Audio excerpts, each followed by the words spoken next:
October was my lowest month of the year.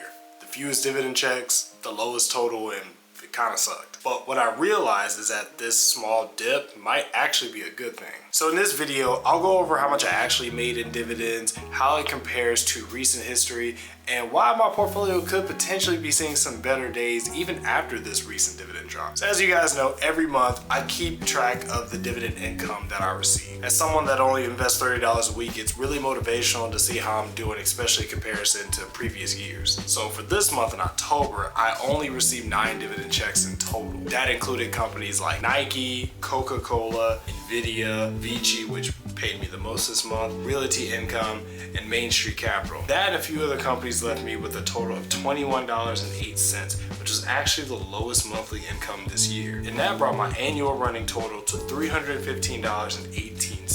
Even though the monthly total was fairly low, especially for me this year, I'm actually doing a lot better than what it seems. My dividends this month are definitely the lowest that I've made this entire year, but when you compare it to October of last year, I actually made $1.52 more. And when you zoom out even more, I'm actually only $16.14 away from my total dividend payout for all of 2024. And with November and December being my second and third highest payers of last year, the likelihood of me surpassing my overall total for last year by next month is pretty high. And on top of that, my running average right now is $31.52, which is about $3.91 higher than what my average was last year. So even though October didn't bring me as much in dividends as I'm used to, it actually looks a lot better with a different perspective. This is definitely something I myself and other investors need to continue and start doing, especially when you're a low budget investor. Zoom out and really get a better perspective of what you're doing and where you can go. Over the past year and change, I've realized what kind of dividend investor I actually want to be. As someone that's in their early 30s, I still would prefer to have a portfolio where each position is paying me dividends either quarterly or monthly. However, now I'm less focused on the dividend yield being so high and more focused on the dividend growth being high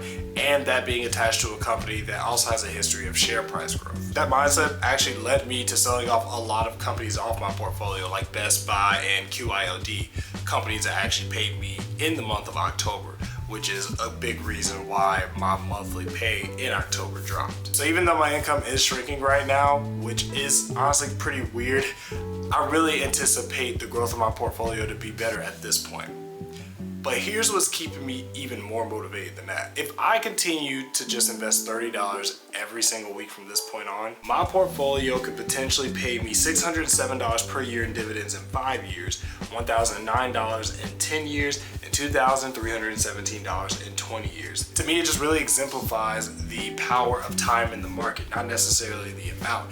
It's the habit of consistency with whatever you have. And with that, I'm gonna continue to be consistent with investing in my portfolio and making sure every position I'm investing into has more of a priority of dividend growth rather than just an initial high yield. That longevity is what's gonna help people reach wealth, no matter how much an investor has. I'm proud of what my portfolio has done at this point. I'm really excited to what it can do in the future. But if you guys are really interested to see how consistently investing every single week has impacted my portfolio, specifically the dividends, make sure you guys check out this video. I go over what my dividend history looked like, how much I started, and how much I made as of last year, that growth, etc., etc. But hopefully you guys have some time to watch that video. I appreciate you guys watching this video, and until next time, as always, take care.